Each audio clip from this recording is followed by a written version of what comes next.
and TJ Bryant were limited today, and Mike Reardon did not practice. I thought practice was very sloppy initially for whatever reason. Ran a lot of plays today. 9-on-7 wasn't what we were hoping, so we're usually in half pads on this day, but we're in full pads today, trying to come out and have a very physical practice again for 2 days in a row, and it wasn't what we wanted. It ended good with the offense in two-minute drive, scoring good on one side of the ball. It was good that there were no turnovers today offensively, improving on that. Defensively, we need to get more turnovers. So, got a long ways to go. As we continue to watch film and continue to see how dangerous these guys can be, obviously because of the quarterback, running back, and receiver on offense, but on defense because they're so multiple in their blitz packages and bring people from everywhere. So we're going to have to continue to have a great week and practice better tomorrow. What was the sloppiness, more offense than defense? I'd say more defense than offense, but everybody in general. Coach, you had such a unique relationship with the Washington coaches. How did that come into play in your preparation this week? And just overall, how it's going to affect everything, you think? Well, I think that's an advantage to them because they were here. We don't know their players or their team, and and I think that was an advantage for them last year, and will continue to be for the next couple of years till these players are gone that they recruited here. So it is a little bit different week from the aspect of you're very familiar with the schemes that they do, and you just got to make sure that you're not out thinking yourself and trying to do too much. Are you hoping to get even more out of the defensive line in terms of disruptive plays, sack fumbles, that sort of thing, than what they produced so far? Yeah, I think that they're playing really well. There hasn't been a lot of turnovers forced in general on defense, obviously, especially fumbles. So, it's something that we're working on and really being aggressive towards the ball this week. These guys do a very good job of going after the ball, Washington, so we're going to have to protect it on offense.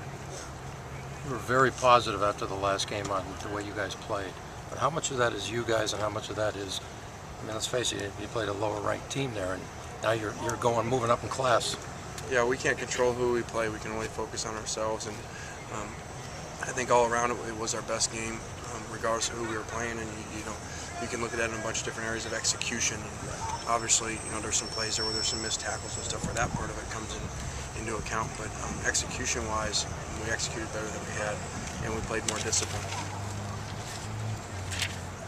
Any changes on the running back depth chart at this point? Still either or with Mark and Allen? Yeah, we're still giving them both a bunch of reps and trying different things with them, and we'll continue to look throughout the week. Coach, we've been having fun with this every week. You moved up in the polls, finally, even though it doesn't matter, right? Yeah, like I said the other day, there must have been a lot of teams that lost in front of us.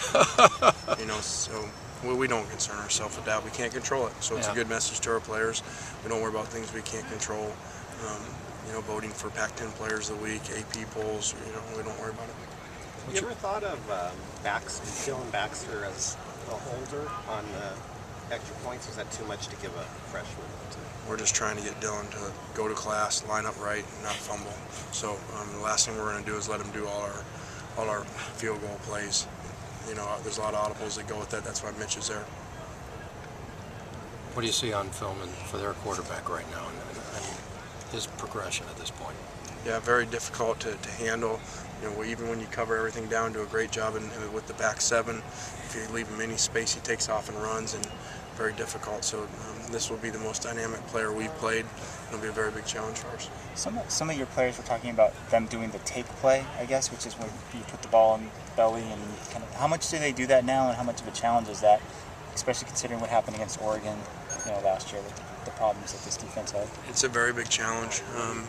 Something that creates an extra gap on defense because of running it.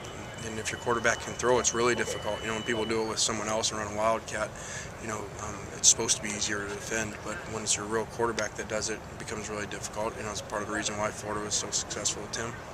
Does Locker's running concern you more, or is passing, given that you're not accounting for it? Yeah, I think both. I think his passing and his scrambling are what really concern me.